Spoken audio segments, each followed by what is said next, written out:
Bonjour à tous et bienvenue dans Imetti News, l'émission qui vous dit tout des innovations dans le bâtiment. L'émission est enregistrée sur le salon Maisons et Travaux de Paris. Aujourd'hui, nous allons parler isolation, un peu d'étanchéité, avec une entreprise 100% française, Soprema. Bonjour Jérémy Paulet, vous êtes le directeur marché grand public chez Soprema.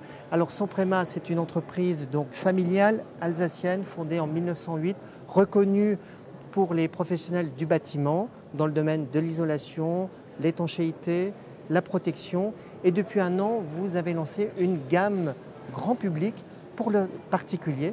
Pourquoi avoir attendu si longtemps d'avoir lancé une gamme pour le grand public ?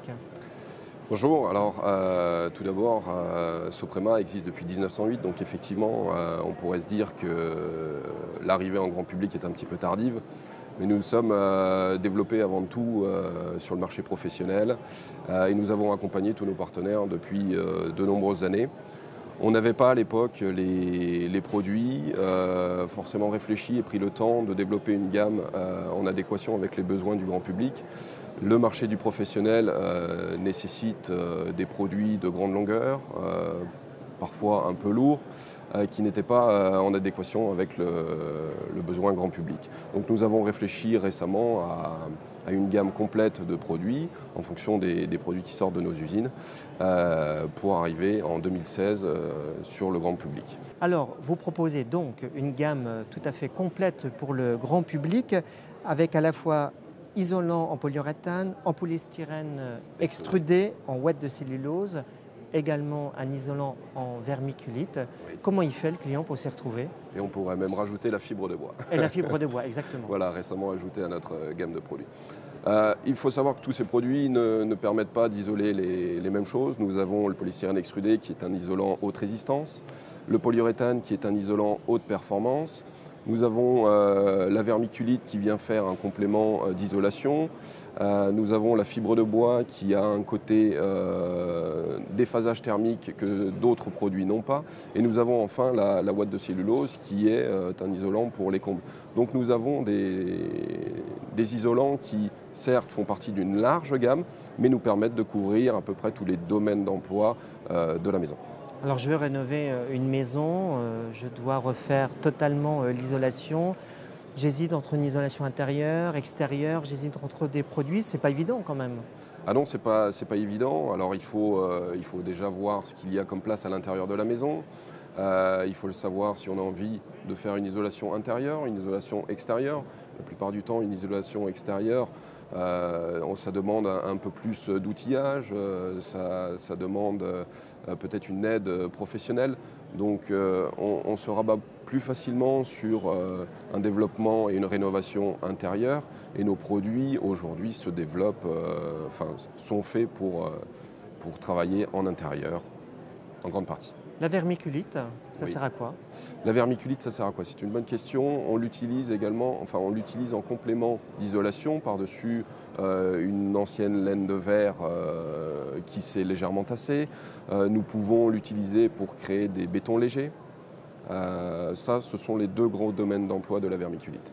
Ça fait donc un peu plus d'un an que vous avez lancé cette gamme d'isolants pour le grand public. Oui. Quels sont les isolants qui marchent le mieux, qui sont le plus vendus ? Alors vous avez la ouate de cellulose qui suit le marché des combles. Vous avez le polystyrène extrudé qui se développe très bien. Nous avons construit une usine en France l'année dernière qui nous permet donc d'accompagner ce développement. Et puis récemment, avec l'évolution de la réglementation thermique qui demande des performances toujours plus accrues, le polyuréthane, l'isolant haute performance avec une faible épaisseur et un poids minimum. Mais pas un produit écologique. Mais alors, pas un produit écologique, ça dépend comment on tourne la chose, puisque quand vous permettez à une maison d'isoler sur le long terme, vous faites des économies d'énergie, vous faites des économies en termes de consommation d'énergie, vous dépensez moins de fuel, donc ça peut être intéressant également de voir et de faire le calcul sur le long terme. On le met où le polyuréthane ? Il faut le privilégier pour quelle partie de la maison ? En grande partie, le polyuréthane se met en sol. On peut également le mettre en mur et puis en toiture au niveau du sarking.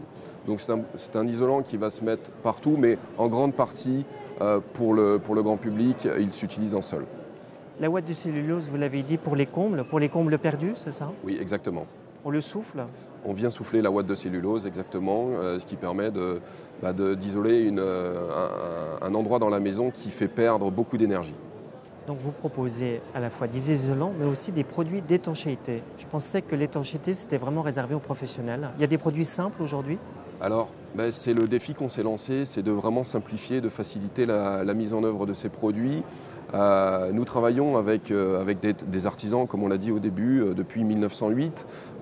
Notre qualité est reconnue et nous sommes dit il faut amener cette qualité pour les particuliers, pour le grand public. Pourquoi? Parce que vous avez de nombreux particuliers qui ont 10, 15, 20 mètres carrés à faire d'étanchéité de toiture. Et c'est parfois compliqué pour un artisan de se déplacer pour 10, 15, 20 mètres carrés. Par conséquent, nous avons développé une gamme de produits faciles à mettre en œuvre pour le grand public. Merci beaucoup Jérémy Paulet pour tous ces éclairages. Merci de votre fidélité. À très bientôt sur maison-travaux.fr. Ciao, ciao.